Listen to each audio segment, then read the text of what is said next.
Brought to you by TechnoSpark 20 series smartphones. I'm superhuman.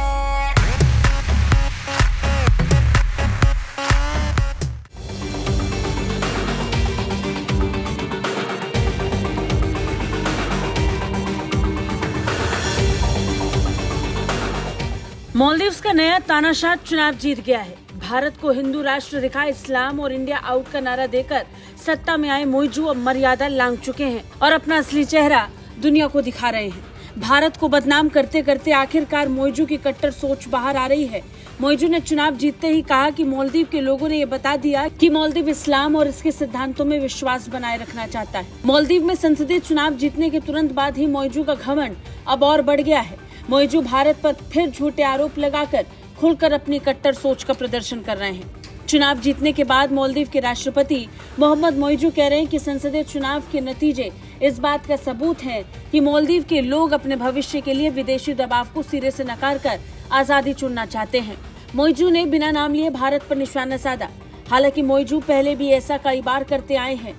Mohammad मौजू भारत पर मालदीव के आंतरिक मामलों में दखल देने का आरोप लगाते हैं और अब उनकी भारत विरोधी बयानबाजी और तेज होने वाली है क्योंकि मौजू की पार्टी ने संसद में बहुमत हासिल कर ली है।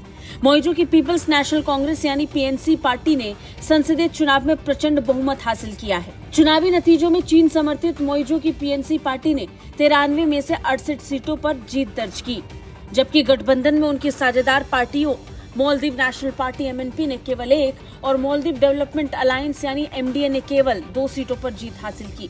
एमएनपी और एमडीए की इतनी बुरी हार के बाद ही मौजू ने भारत को लेकर बयान दिया। मौजू ने कहा कि संसदीय चुनाव के नतीजे इसका सबूत है कि मालदीव के लोग देश के उज्जवल भविष्य के लिए इस्लाम और उसके सिद्धांतों में विश्वास रखना चाहते हैं। जिनके हिडन एजेंडा है उन लोगों को अब पता चल गया कि मालदीव के लोग असल में क्या चाहते हैं। मौजू भारत पर मालदीव के आंतरिक मामलों में हस्तक्षेप करने का आरोप लगाते रहे हैं। मौजू ने पिछले साल सितंबर में इंडिया आउट का नारा देते हुए राष्ट्रपति चुनाव जीता था। मौजू इन चुनावी परिणामों को करारा जवाब बता रहे हैं।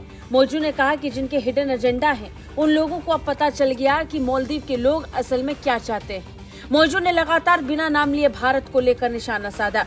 चीनी समर्थक मोहम्मद मौजू इंडिया आउट और इस्लाम का नारा देकर ही सत्ता में आए थे और सत्ता में आते ही मौजू ने सबसे पहले तुर्की का दौरा किया और भारत से पहले चीन का दौरा किया और बता दिया कि वो कट्टर भारत विरोधी हैं।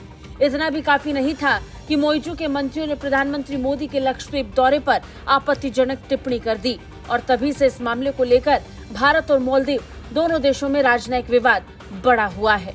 और अब मालदीव के संसदीय चुनाव में मौजू की पार्टी के जीतने के साथ ही ये तनाव और बढ़ सकता है। ब्यूरो रिपोर्ट, भारत तक।